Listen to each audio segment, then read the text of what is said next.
Hey guys, this is Blogga the Hut, and this is my essential guide to planets for The Force Awakens. Yes, I am aware The Force Awakens is getting to be a bit of an old movie by now, but I do love going back through the source books, and especially when there's new material coming out, and uncovering fun facts about the movie. So yes, I'm going to look back. Yes, I've named it the Essential Guide. It's probably more essential to me than it is to you, but that's absolutely fine. But I love the old Essential Guides from the EU days, so I figured it was a perfect title. I will try and be as thorough as I possibly can. So if a planet gets mentioned once, if it's someone's home planet, it's in here as much as I possibly can. And I'll try and reference if a planet has a Legends history. For reference, if a title of a planet is in red, then it's new to canon, and if it's blue, it's returning from Legends. Right, let's get into it because there are quite a few of these. Let's start, of course, with Jakku. Jakku is a desert planet on the furthest edge of the western reaches, looking out into the unknown regions. It had a harsh environment. The heat alone, coupled with hazardous terrain in areas such as the Goazon Badlands and the Sinking Fields, made traversal quite dangerous. Despite being a desert, it had a surprising amount of native life, including the night watcher worm and sentient species like the Teedo. Its position on the edge of space made it desirable for those seeking to get away from galactic life. Small cities like Crater Town and Blowback Town were formed, as well as the sacred villages like Tuanul for those who followed the Force illegally in the time of the Empire. Its proximity to the unknown regions also made it a planet of interest to the Emperor, who built an observatory looking out to the unknown regions. He also found a youngling named Gallius Rax and placed him in charge. The planet entered galactic history when the Empire retreated to the planet after the defeat at Endor. A fierce battle was fought with many ships crashing into the surface. Rax, now a Grand Admiral, attempted to destroy the planet in a final act of vengeance, but was stopped. The remaining Imperial forces rallied to Ray Sloane and fled to the unknown regions, eventually becoming the First Order. The planet quickly fell into obscurity, but Nema the Hutt set up an outpost on Jakku, seeking to carve her own territory far from the infighting in Hutt space after the death of Jabba. She was eventually assassinated, but the outpost continued to bear her name, even when it was under the control of Unkar Plutt. 30 years after the battle, the planet was then attacked again by the First Order in search of resistance forces. Rey, a native to the planet, left her homeworld during the battle and joined the resistance. If you do want to experience more of Jakku, you can read about the Battle of Jakku in the books Lost Stars and Aftermath Empire's End, and also you're able to experience it in Battlefront. Okay. Nema Outpost was inhabited by a number of different species, some of whom have named homeworlds from other sources like aliens of the galaxy. Unkar Plutt species, the Kroll-Utes, came from a mid-rim planet Krull, which is covered in pleasant shallow seas and lagoons. The Abedendo species come from the planet Abedendo. The native species lived underground but eventually spread to the surface, building huge chaotic cities.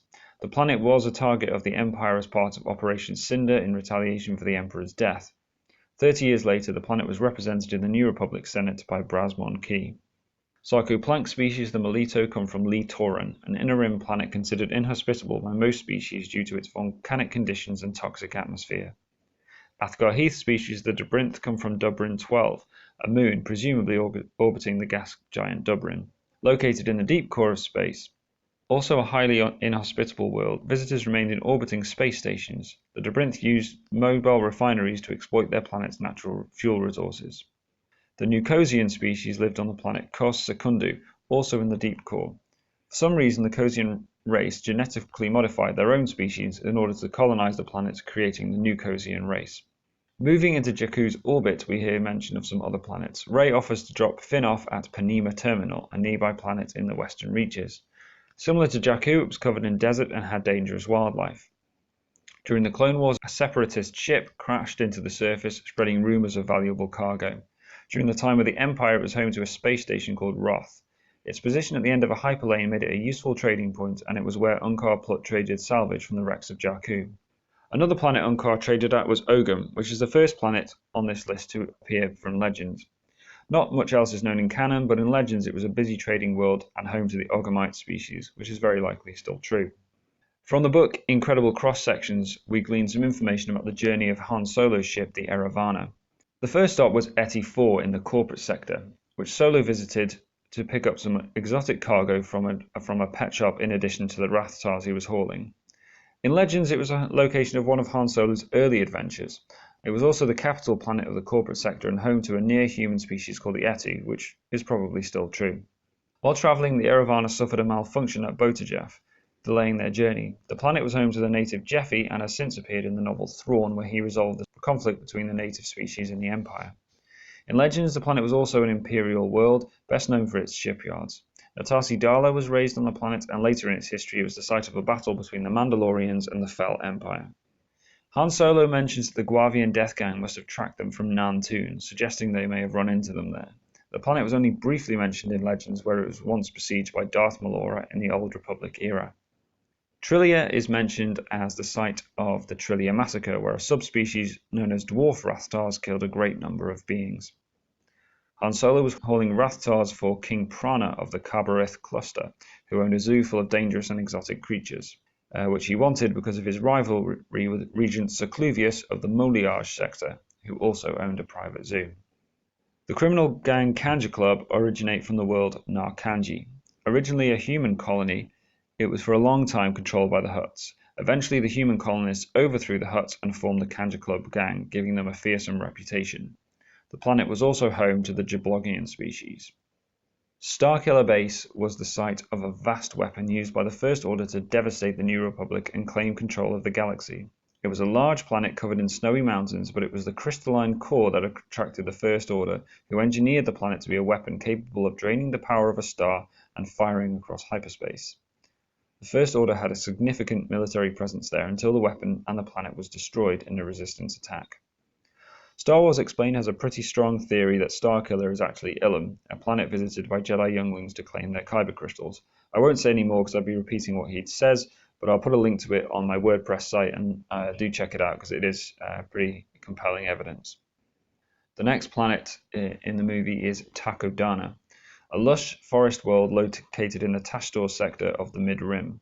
Located near trade routes, it was a useful crossroad between the civilized Inner Rim and the frontier worlds of the Outer Rim.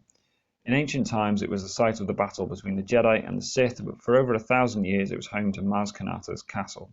After Rey, Finn, and BB-8 visited the planet, it was the site of a skirmish between the First Order and the Resistance. A number of beings of various races visited or resided at Maz's castle. Cookie species, the Artiodak, came from Artiod Minor, a swampy planet located in the Morellian Commonwealth sector in Wildspace. It was often played by Zygerian slavers. Presumably there is also an Artiod Major in the same system. Thromba and Lapara are Fragosians from Townsville 5, a planet with a non-standard atmosphere requiring them to wear breathing apparatus off-world. Presumably there are at least 4 other planets in the Townsville system. The imposing mercenary Grumgar is a Dawutin from the planet Dawut, located in the core. It was a frigid planet covered in frozen tundras and was home to a number of predator creatures. The planet was a member of the Republic but generally remained apolitical. During the time of the Empire, it was subjugated to a blockade. The hyperspace scout Walavan is a Blarina from the Outer Rim world Rena Major. Little else is known about the planet, though there is presumably a Rena Minor in the same system. The bandit Prusuivant is a Narquois from Nark in the colonies region of the galaxy. The planet was covered in giant blue fungus forests, and the native species were blue as a natural form of camouflage. Being in Nemoidian space, the planet was occupied and the Nark virtually enslaved by them until the world was liberated by the New Republic. Gunrunner turned priest Prasta Omlan is an Ottogan from the Ottega system, which is also home to the related Ithorian species. We don't have it confirmed, but in Legends there is a planet called Ottega in that system, so it's likely that is still their homeworld.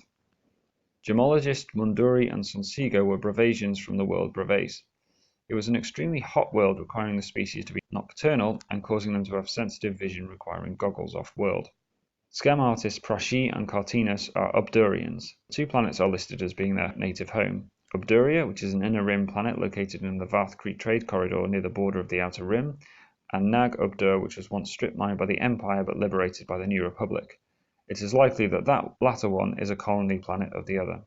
The Crimson Corsair Sidon Ithano is a Delphidian from the Delphidian cluster of space, a stellar nursery with a number of inhabited worlds.